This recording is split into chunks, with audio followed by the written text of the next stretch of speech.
Hello students, this is the 8th video in periodic table and periodic properties। तो बच्चों last video जो आपने observe किया उसमें हमने पढ़ा आयोनाइजेशन एनर्जी और आयोनाइजेशन पोटेंशियल। इसमें पूरे फैक्टर्स डिस्क्राइब किए और सबसे इम्पोर्टेंट चीज़ ये है कि जब आयोनाइजेशन एनर्जी का कंसेप्ट क्लियर है तो अब कुछ कॉम्पिटिटिव क्वेश्चन बनते हैं, इवन स्कूल में भी क्वेश्चन बनते हैं।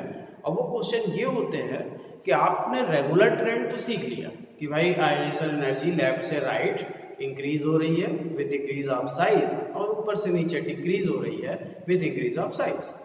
लेकिन कुछ क्वेश्चन ऐसे होते हैं बच्चों जो न्यूमेरिकल्स में आते हैं, मैथमेटिकल कैलकुलेशन आए हैं, और कुछ क्वेश्चन ऐसे हैं जो फर्स्ट इलेक्ट्रॉन निकालना किसी भी एलिमेंट का कहलाएगा फर्स्ट आयोनाइजेशन एनर्जी।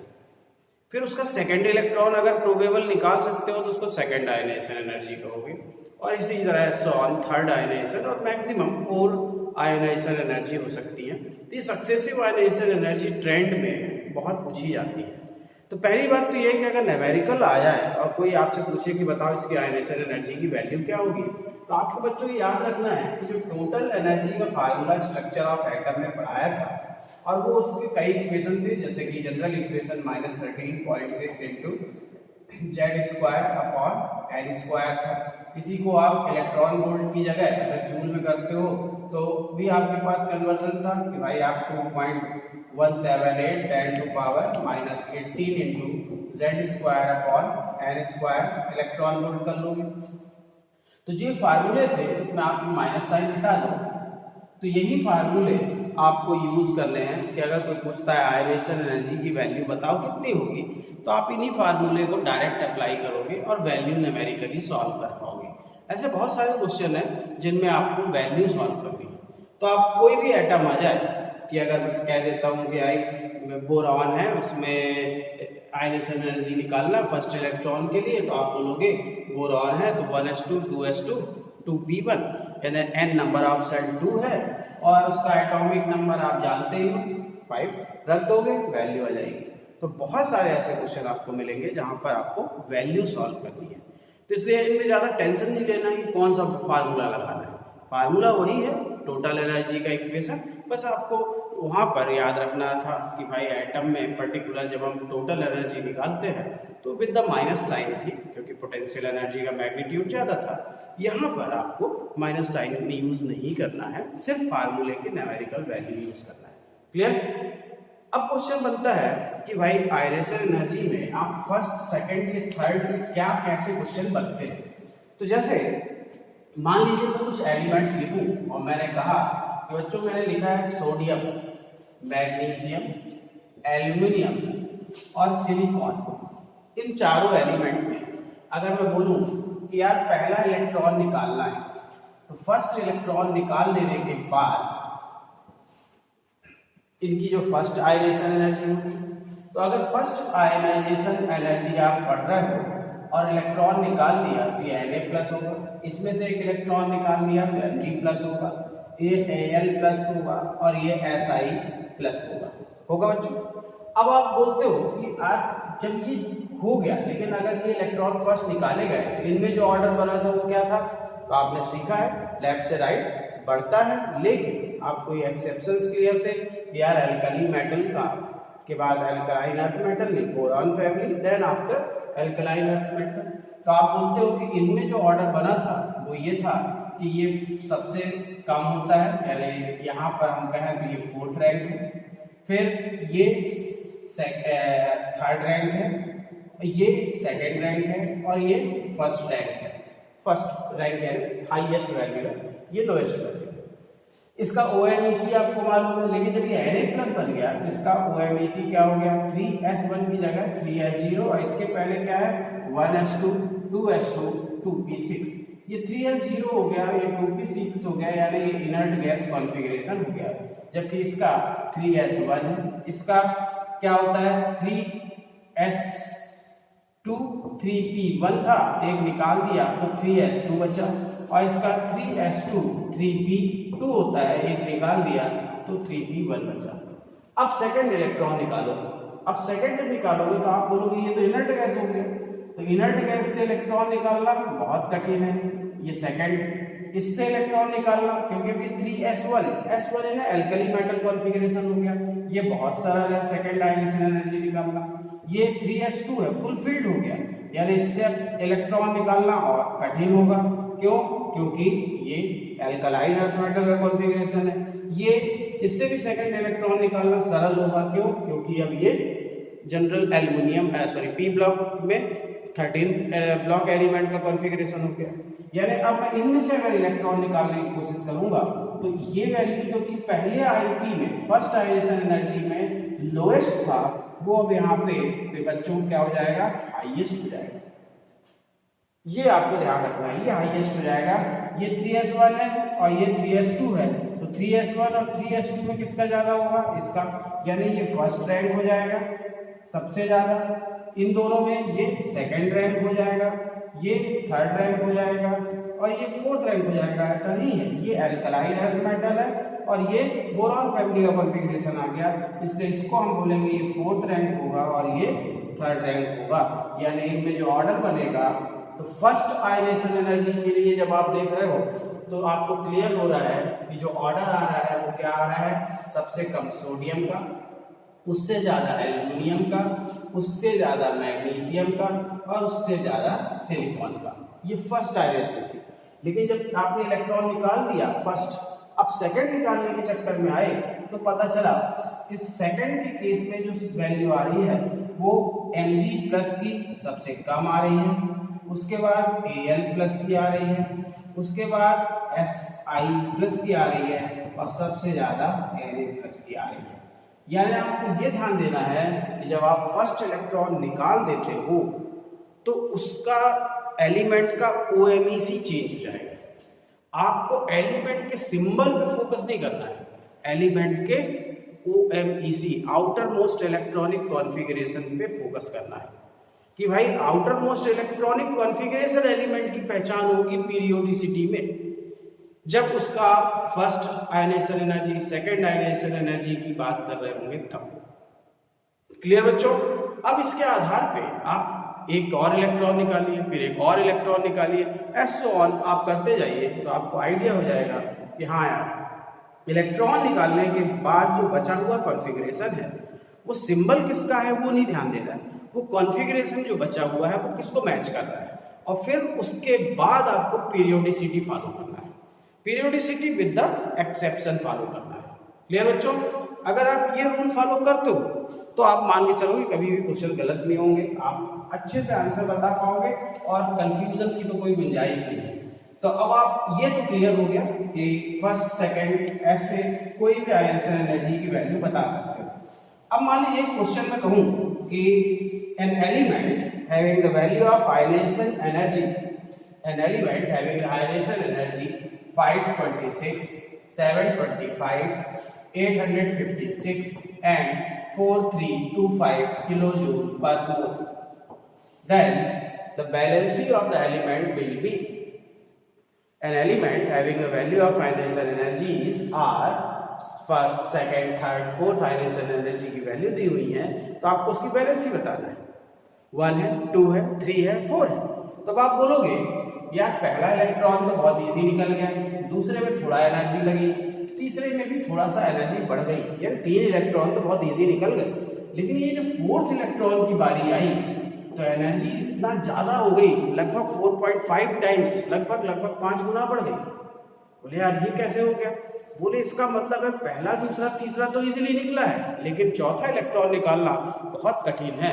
इसका मतलब हुआ कि 3 इलेक्ट्रॉन रिलीज करा देने के बाद जो एलिमेंट का कॉन्फ़िगरेशन है वो इनर्ट गैस कॉन्फ़िगरेशन हो गया होगा, और जब वो इनर्ट गैस कॉन्फ़िगरेशन हो गया होगा तो नो डाउट उससे इलेक्ट्रॉन निकालना बहुत कठिन हो गया होगा, इसीलिए वहां पर एक्सेप्शनली एनर्जी की वैल्यू बहुत ज्यादा हो गई है। इसका मतलब इसके 3 इलेक्ट्रॉन निकालना तो इजी है, फोर्थ निकालना कठिन है, इसलिए इसकी बैलेंसी जो होगी वो कितनी आएगी बच्चों? 3।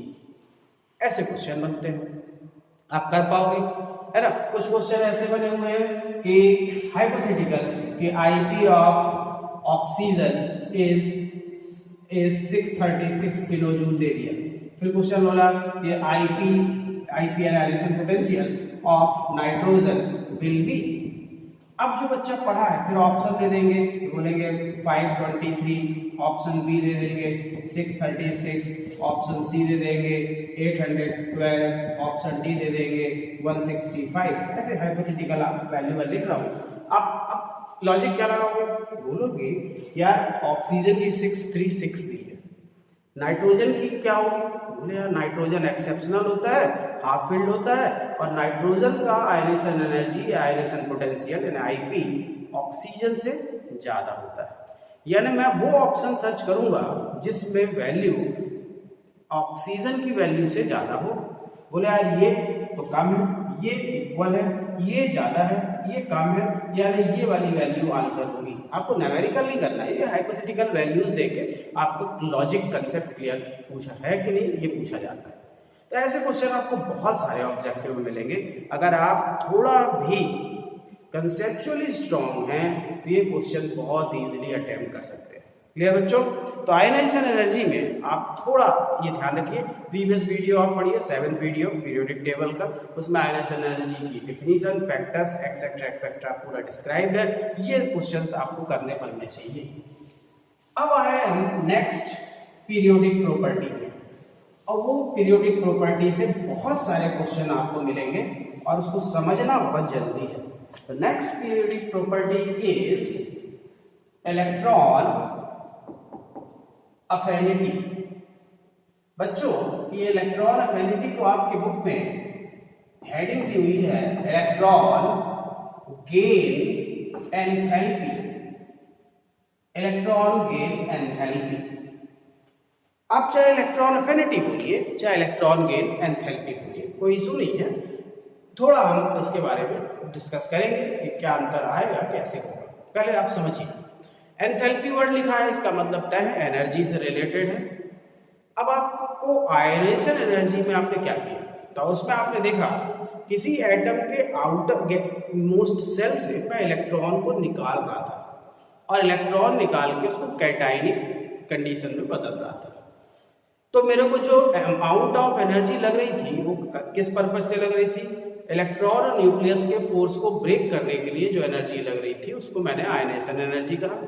अब इसका अपोजिट करिए, आप किसी आइसोलेटेड गैसियस एटम को लीजिए, उसके आउटर मोस्ट में इलेक्ट्रॉन को ऐड कराना है, जोड़ना है, शामिल कराना है। तो किसी गैसियस एटम के आउटर मोस्ट सेल में इलेक्ट्रॉन को जब ऐड किया जाता है बच्चों, तो ये यहाँ पर जो an amount of energy use होती है उसी को हम कहते हैं इलेक्ट्रॉन गेन एंथैल्पी या इलेक्ट्रॉन अफिनिटी। इलेक्ट्रॉन अफिनिटी यानी इलेक्ट्रॉन को बाइंड करने की, अपने में जोड़ लेने की जो क्षमता है उसको इलेक्ट्रॉन अफिनिटी कहते हैं। तो binding the electron, attract the electron नहीं है, ध्यान रखिएगा। किसी भी एटम के द्वारा अपने आउटर मोस्ट सेल में इलेक्ट्रॉन को बाइंड करने की जो टेंडेंसी होती है उसको इलेक्ट्रॉन अफिनिटी कहते हैं। तब आपको डिफिनीशन क्लियर होगी क्या, कि when an electron is added in the outer most shell of any isolated gaseous atom, then the amount of energy used is termed as ionization energy, is termed as electron affinity or electron gain enthalpy. Clear बच्चों? क्या कि when an electron is added in the outermost cell of any isolated gaseous atom to change it into an ion, electron add करेंगे तो anion बनेगा, to change it into an ion the amount of energy used is termed as electron affinity or electron gain enthalpy. ये आपके दिमाग में एकदम fit होना चाहिए। क्लियर है बच्चों? अगर आप ये जानते हो तो आप तीन बातों को पहले अपने दिमाग में एकदम बैठा लो। पहला, जो इलेक्ट्रॉन अफिनिटी होती है वो इन जनरल नेगेटिव वैल्यू होती है। Electron affinity is negative for general conditions, ये ध्यान रखना है। दूसरी बात, जो इनर्ट गैसेस होती हैं, इनर्ट गैसेस और साथ में आप बेरिलियम मैग्नीशियम जैसे 2 एलिमेंट्स को भी शामिल कर लीजिए। इनकी इलेक्ट्रॉन गेन एंथैल्पी या इलेक्ट्रॉन एफिनिटी पॉजिटिव होती है। ये आपको दिमाग में रखना है, जीरो की बात ही नहीं आ रही है, पॉजिटिव होती है।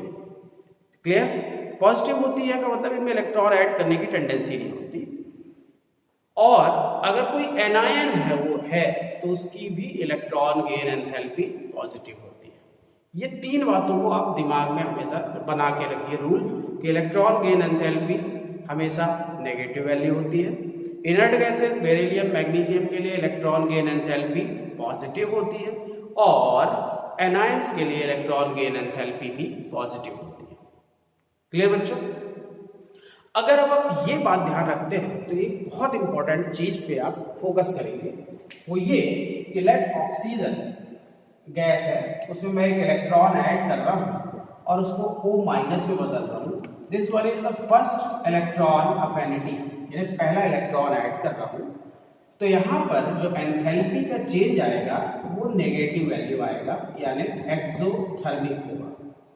ध्यान दीजिएगा। लेकिन जब इसी ऑक्सीजन के एनायन में और इलेक्ट्रॉन ऐड कर रहा हूँ और सेकेंड इलेक्ट्रॉन एफिनिटी इसको बोलता हूँ और ये O2- बदलता हूँ तो डेल्टा H की वैल्यू बच्चों पॉजिटिव हो जाएगी। Process is endothermic. ये एक बहुत बड़ा कंसेप्ट है और इससे बहुत क्वेश्चन बने हुए हैं। कैसे? तो पहले तो कंसेप्ट क्या है बोले तो first electron affinity of any element is always exothermic in nature.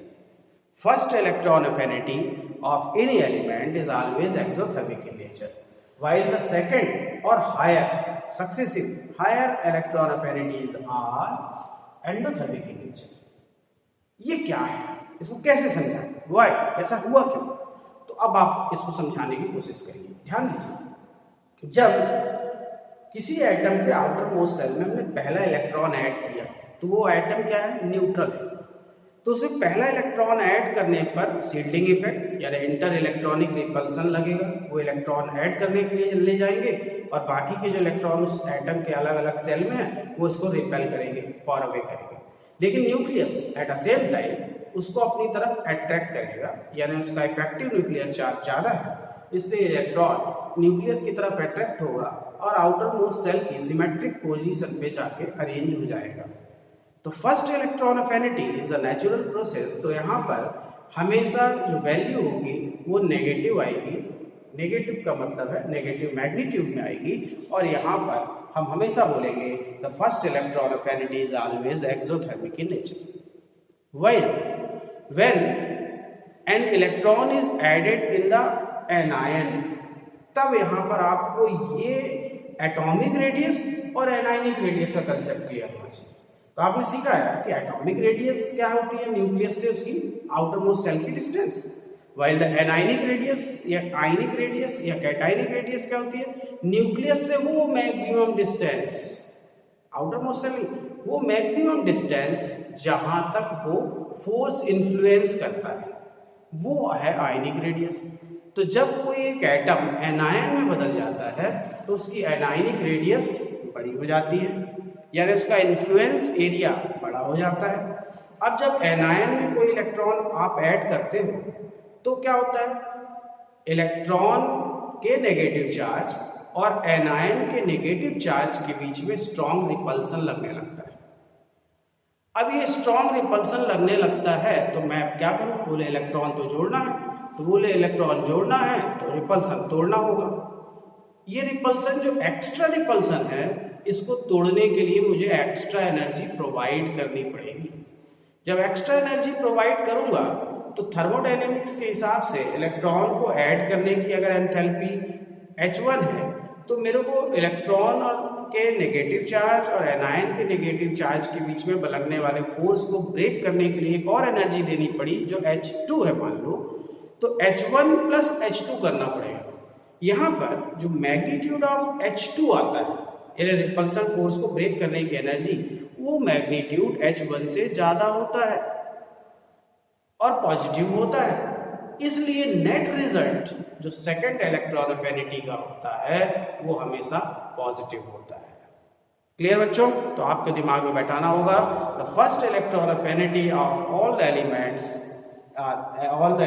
is always negative. It is exothermic in nature, while when electron is added in the anions, in case of second or higher electron affinity, these are always endothermic in nature and positive value of electron gain enthalpy. Because when an electron is added in the outermost shell of any anion, then the strong repulsion is observed between the negative charge of electron and negative charge of anion. Therefore, to overcome such repulsive interaction, an extra higher amount of energy is provided, which is mathematically more than the electron gain enthalpy in the addition of one electron. Therefore, the net result of energy or enthalpy is always positive. बस ये दिमाग में आपको बैठा लेना है। First electron affinity is always exothermic in nature, while the higher electron affinities are always endothermic in nature. इससे आपको स्कूल में भी क्वेश्चन मिलेंगे, कंपटीशन में तो मिलने ही मिलने। तो first affinity is always exo, while the higher affinities are always endothermic. Clear बच्चों? अब अगर आपको ये कंसेप्ट क्लियर हुए हैं तो अब आप इसमें सोचो कि यार फैक्टर्स क्या होंगे। तो बोले यार फैक्टर्स की बात करें, अगर मैं पीरियोडिसिटी पढ़ना चाहता हूँ अफिनिटी की, तो फैक्टर्स में सबसे बड़ा फैक्टर क्या है अपने पास? साइज। तो अगर मैं बोलूँ factors affecting the electron affinity, तो पहला साइज। साइज का लॉजिक क्या होगा? बोलोगे ये छोटा एटम है, ये बड़ा एटम है। इस छोटे एटम का रेडियस छोटा होगा, बड़े एटम का रेडियस बड़ा होगा, दोनों में इलेक्ट्रॉन ऐड करना है, क्या होगा? आप बोलोगे जो छोटा एटम होगा उसमें न्यूक्लियर अट्रैक्शन ज्यादा होगा। क्यों? क्योंकि रेडियस कम है तो फोर्स ज्यादा होगा। जब न्यूक्लियर का अट्रैक्शन ज्यादा होगा तो ये इलेक्ट्रॉन इजीली बाइंड अप हो जाएगा, है ना। और यहाँ पर इलेक्ट्रॉन का क्या होगा? रेडियस बड़ी है तो रिपल्सन ज्यादा होगा, अट्रैक्शन कम होगा, तो इजीली बाइंड अप नहीं होगा। ये इजीली बाइंड अप हो जाना, यानी nature to bind the outermost shell with the nuclear attraction को ही इलेक्ट्रॉन गेन एंथैल्पी या इलेक्ट्रॉन अफिनिटी कहते हैं। आपको ध्यान रखना होगा कि इलेक्ट्रॉन को ऐड करना जितना इजीली ऐड हो जाएगा उतना अच्छा नेचर होगा, and this nature is mathematically known as electron gain enthalpy. तो जब आप ऑर्डर बोलोगे तो नेचर बोलोगे, थ्योरी पे कंसर्न करोगे। आप बोलोगे छोटा एटम होता है तो उसमें अट्रैक्शन ज़्यादा होता है, तो उसमें इलेक्ट्रॉन को जोड़ने की टेंडेंसी ज़्यादा होती है, यानी स्मॉल साइज होगा तो उसका इलेक्ट्रॉन अफिनिटी ज़्यादा होगा। यानी आपने रूल बनाया electron affinity inversely proportional to size. Electron affinity size के इनवर्सली प्रोपोर्शनल है। छोटे एटम का इलेक्ट्रॉन अफिनिटी ज़्यादा होगा और बड़े एटम का, साइज में बड़े एटम का इलेक्ट्रॉन अफिनिटी कम। क्लियर बच्चे? चलिए अब आपको अगर साइज का कंसेप्ट क्लियर है, बीसी से हमको पढ़ना है, तो आगे की बात करें। दूसरा फैक्टर कौन सा है वो आपको मालूम है, वो है कॉन्फ़िगरेशन। कॉन्फ़िगरेशन में भी मैंने आपको बताया कि 3 तरह के कॉन्फ़िगरेशन है, partial field, half field and fully field. अब अगर आपके पास कोई एलिमेंट है जिसका कॉन्फ़िगरेशन फुली फील्ड है, तो आप बोलोगे यार ये तो ऑलरेडी फुली फील्ड कॉन्फ़िगरेशन है, it neither show the tendency of addition of electron। तो जब इसमें इलेक्ट्रॉन ऐड करने की टेंडेंसी ही नहीं है तो आपको ये समझना है टेंडेंसी ही नहीं। जब टेंडेंसी नहीं है तो इसका इलेक्ट्रॉन अफिनिटी कम होगा। जो हाफ फील्ड है उसमें भी अनस्टेबिलिटी है, उसमें भी इलेक्ट्रॉन गेन करने की टेंडेंसी कम है। तो आपको जबरदस्ती ऐड नहीं कराना है, आपको ये बोलना है हाँ टेंडेंसी कम है तो उसकी बोले यार इलेक्ट्रॉन अफिनिटी कम होगी। यानी आईपी आयरेशन पोटेंशियल से अपोजिट मिल रहा है। हमने आईपी में क्या देखा कि आयरेशन पोटेंशियल जो हाफ फील्ड है उसका एक्सेप्शनली ज़्यादा है, जो फुल फील्ड है वो तो बहुत ज़्यादा है। यहाँ पे क्या बोल रहा है, जो फुल फील्ड है उसमें है ही नहीं टेंडेंसी तो बहुत कम है, जो हाफ फील्ड है उसमें भी टेंडेंसी बहुत कम होगी, इसलिए उसके भी इलेक्ट्रॉन गेन एंथैल्पी की वैल्यू कम होगी। पार्शियल फील्ड जनरल ऑर्डर को फॉलो करेंगे, बस जहाँ हाफ फील्ड मिलेगा वो एक्सेप्शनली आगे जाने की जगह एक्सेप्शनली पीछे की ओर जाएंगे, यानी उनकी वैल्यू बढ़ने की जगह कम होगी। क्लियर? इन जनरल मेटल्स के लिए इलेक्ट्रॉन अफिनिटी तो हम पढ़ते नहीं है, क्योंकि मेटल को तो आप एनायन में बदलते नहीं हो, है ना। तो ऑर्डर्स में भी क्या होता है, मेटल्स वगैरह के लिए इलेक्ट्रॉन अफिनिटी के क्वेश्चन नहीं बनते हैं। Electron affinity generally non metals के लिए क्वेश्चन बनता है, और उन्हीं नॉन मेटल्स में क्वेश्चन आपको बनाना होता है।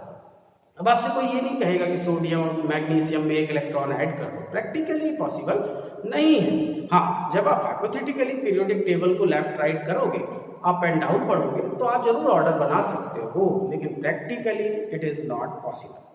तो अब अगर ये फैक्टर्स आपके दिमाग में हैं, तो आपने पीरियोडिसिटी देखा और सोचा कि यार क्या फर्क है, तो आपको पीरियोडिसिटी में पहला फैक्टर लेके के चलता हूं मैं, अगर बोलता हूं अगर मैं पीरियड में पढ़ाई करूं तो क्या होगा, तो आप बोलोगे as we move left to right in period, atomic size क्या होता है बच्चों, बोले एटॉमिक साइज लगातार डिक्रीज होता है अप टू हैलोजन, और इनर्ट गैस का सबसे बड़ा साइज होता है।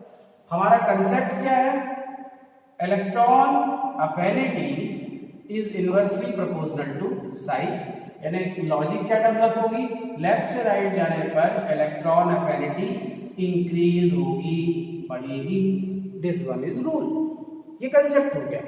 अब ये कंसेप्ट क्या सबको फॉलो करेगा, तो आप देखिए, आप alkali metal, alkaline, earth metal, इन दो की तो बात मत करिए, क्योंकि मेटल्स इनके लिए इलेक्ट्रॉन गेन एंथैल्पी का कोई मतलब नहीं रहता। ऑर्डर में आप भले लिख सकते हो, लेकिन जनरल प्रैक्टिस में कोई मतलब नहीं है। इसके बाद बोरॉन फैमिली है, इसके बाद कार्बन फैमिली है, नाइट्रोजन फैमिली है, ऑक्सीजन फैमिली है, हैलोजन है, और लास्ट में इनर्ट गैस है। इनर्ट गैस को भी आप रेस से अलग कर दीजिए, क्यों, क्योंकि उसके इलेक्ट्रॉन गेन एंथैल्पी पॉजिटिव होती है, और यानी जनरल प्रैक्टिस में वो इलेक्ट्रॉन ऐड नहीं करता। ऐसे केस में उसको भी आप रेस से अलग कर दीजिए। तो आप ये ध्यान रखिए कि आपसे क्वेश्चन जो होंगे वो सिर्फ इतने एलिमेंट्स से ही पूछे जाएंगे, और इतने ही एलिमेंट में आपको ऑर्डर में बनाना होगा। क्लियर? अब इनमें ऑर्डर अगर आप बनाओगे तो इसका कॉन्फ़िगरेशन NH2NP1 है, इसका NH2NP2 है, इसका NH2NP3 है, ये NH2NP4 है, और ये NH2NP5। आप बोलोगे पार्शियल फील्ड, इससे ये ज्यादा होगा। Partial field, half field is stable, जो स्टेबल है क्या वो इलेक्ट्रॉन ऐड करेगा ना, उसमें टेंडेंसी कम होगी।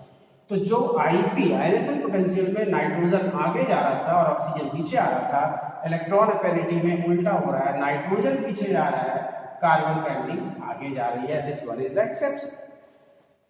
फिर ये पार्शियल फील्ड है, वो पार्शियल फील्ड है, यानी रेगुलर ऑर्डर होगा, यानी जो एक्चुअल ऑर्डर बनेगा वो बच्चों लेफ्ट से राइट जाने पे क्या होगा, बोलोगे सबसे कम आ रहा है बोरॉन फैमिली का, उससे ज्यादा आना चाहिए कार्बन फैमिली का, लेकिन नंबर लगेगा नाइट्रोजन फैमिली का। फिर आगे कौन होगा, कार्बन फैमिली, फिर ऑक्सीजन फैमिली, और सबसे highest value of electron affinity किसकी होगी बच्चों, तो वो हैलोजन की। तो in a period electron affinity is highest for halogen. Halogens जो सबसे छोटे साइज में है उनकी इलेक्ट्रॉन अफिनिटी हाईएस्ट होती है। इनर्ट गैसेस की इलेक्ट्रॉन अफिनिटी इनसिग्निफिकेंट है, इसको आपकी चर्चा करनी नहीं है। मेटल से इलेक्ट्रॉन अफिनिटी के क्वेश्चन का कोई इशू नहीं है। तो बहुत ही सरल है, यहाँ पर एक ही इंपॉर्टेंट क्वेश्चन बन रहा है सब्जेक्टिव बेस में कि नाइट्रोजन फैमिली के एलिमेंट्स का इलेक्ट्रॉन अफिनिटी एक्सेप्शनली ज्यादा नहीं, एक्सेप्शनली कम हो गया है। इसीलिए आपको इस बात पे बहुत कंसंट्रेट होना पड़ेगा कि हाँ वैल्यू कम हो रही है। चलिए अब आप ये जब समझ गए तो अब आप किसी चीज को ग्रुप में क्या होगा, ऊपर से नीचे।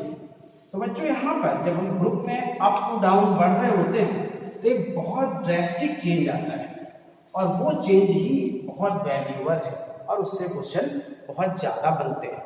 तो बच्चों होता क्या है कि जब हम पीरियोडिसिटी पढ़ रहे हैं इन ग्रुप, तो इन जनरल हम जानते हैं ग्रुप में ऊपर से नीचे साइज बढ़ता है, और हमारा कंसेप्ट है electron affinity inversely proportional to size, therefore in group electron affinity decreases continuously. यानी इस कंसेप्ट के हिसाब से हम ये कह रहे हैं कि as we move down in the group, since the atomic size increases continuously, therefore with the increase in atomic size, electron affinity or electron gain enthalpy of the elements decreases continuously. ये है rule. क्या सब element भी rule follow करेंगे? तो होता क्या है, अप टू डाउन आने पे बहुत एक्सेप्शन प्रॉपर्टीज में नहीं है, लेकिन यहाँ है और वही क्वेश्चन बनता है। तो अब रूल के हिसाब से तो ये होना चाहिए।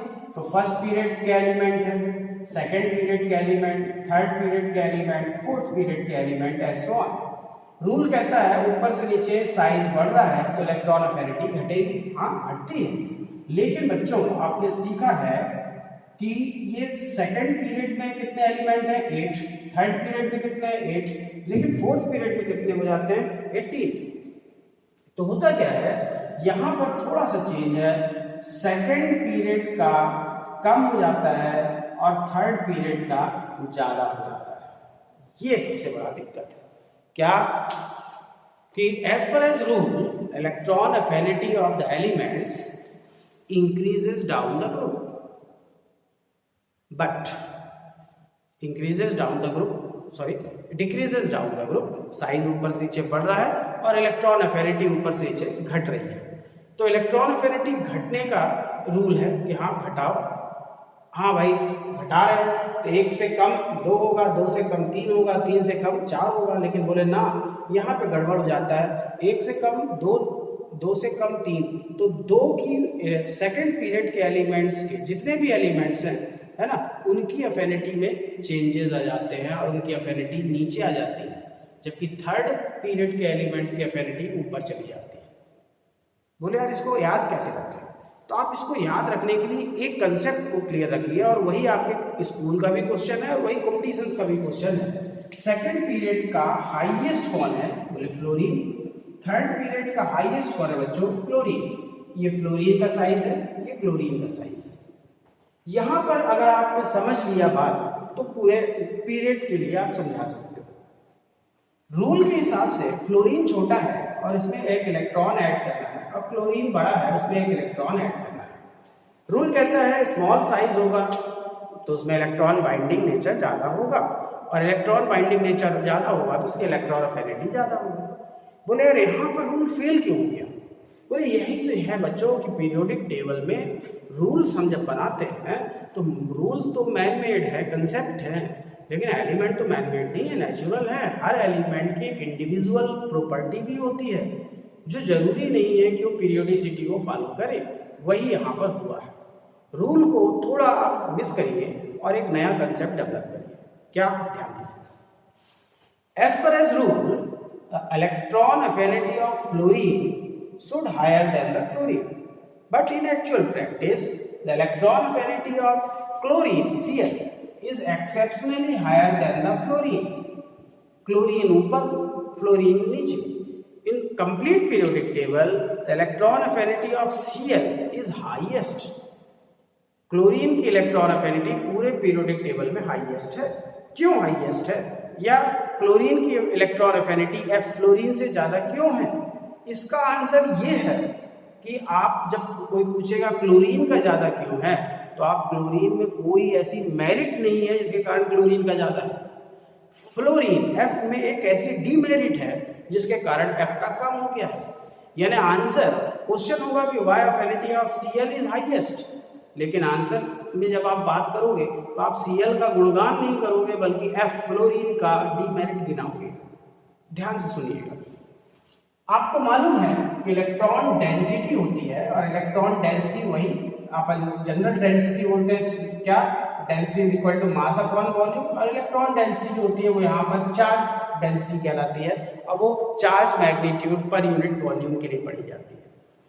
फ्लोरीन के केस में जब इलेक्ट्रॉन ऐड होने आता है तो फ्लोरीन का साइज बहुत छोटा है, और बहुत छोटे साइज में इलेक्ट्रॉन्स जो होते हैं उनकी इलेक्ट्रॉन डेंसिटी बहुत ज़्यादा हो जाती है। इलेक्ट्रॉन डेंसिटी ज़्यादा हो जाने के कारण यूनिट वॉल्यूम पे इलेक्ट्रॉन ज़्यादा होते हैं।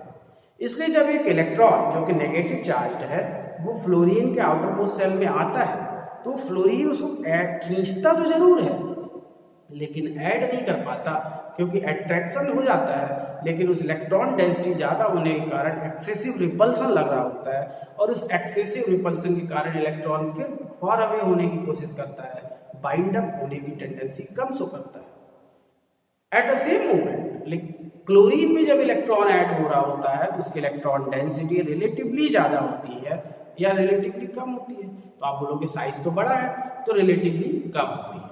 जब रिलेटिवली कम होती है तो इलेक्ट्रॉन उसके आउटर मोस्ट सेल में आता है, फ्रेम से जुड़ जाता है, कोई टेंशन नहीं है। लेकिन F जो होता है वो उसमें एक्सेसिव रिपल्सन लगाता है और इसके कारण से इलेक्ट्रॉन ऐड होना कॉम्प्लिकेटेड हो जाता है। That's why the electron affinity of F become less than the Cl। Cl की वैल्यू ज्यादा नहीं हो गई है, Cl अपनी जगह है, F की वैल्यू कम हो गई है। यानी जब आपसे कोई पूछेगा why electron affinity of Cl is highest in periodic table या why electron affinity of chlorine is more than fluorine, तो आप बोलोगे इसका आंसर कैसे? क्वेश्चन किसके लिए? क्लोरीन के आंसर बोलोगे कि according to law of periodicity the electron affinity of F fluorine should highest in the periodic table or more than the chlorine, but in actual practice it is not observed because due to very small size of F fluorine or the elements of the second period, their charge density or electron density is relatively much higher. Therefore, when an electron is added in the outermost cell of fluorine, it experiences the extra repulsion force. Since in case of Cl, chlorine, it is not observed, that is why Cl show more tendency to bind the electron in outermost cell than F. That is why the electron affinity of Cl is exceptionally more than the F or highest in the periodic table. Clear बच्चों? अब अगर आपका ये concept clear हो गया तो मान के चलो आपसे बहुत कुछ बन रहा है और इन कंसेप्ट से ही क्वेश्चन बनने हैं आपको। इलेक्ट्रॉन अफिनिटी में ज्यादातर क्वेश्चन जो होते हैं वो ऑर्डर से ही आते हैं और ऑर्डर में परफेक्शन जिसका होगा वो कोई भी क्वेश्चन को कर सकता है। तो आप कंसर्न करिए इसमें और इन चीज़ों को थोड़ा सा पढ़ने की कोशिश करिए और बहुत ईजिली आपको समझ में आएगा। क्लियर? तो ये हमारा इलेक्ट्रॉन अफिनिटी का सेक्शन था। अब इलेक्ट्रॉन अफिनिटी में आपको ओवरऑल कंसेप्ट क्लियर है कि इलेक्ट्रॉन अफिनिटी में लॉजिक क्या लगानी है और कैसे क्वेश्चन को सॉल्व करना है। ऑर्डर में बहुत बारीक सा चेंज है, वो ध्यान रखना है। और इसके बाद हमारी नेक्स्ट प्रॉपर्टीज होगी वो होगी electronegativity, acidity, basicity, reducing nature, oxidising nature, etcetera etcetera, जो नेक्स्ट वीडियो में हम पढ़ेंगे। तो आज के लिए इतना ही। Okay, thanks a lot.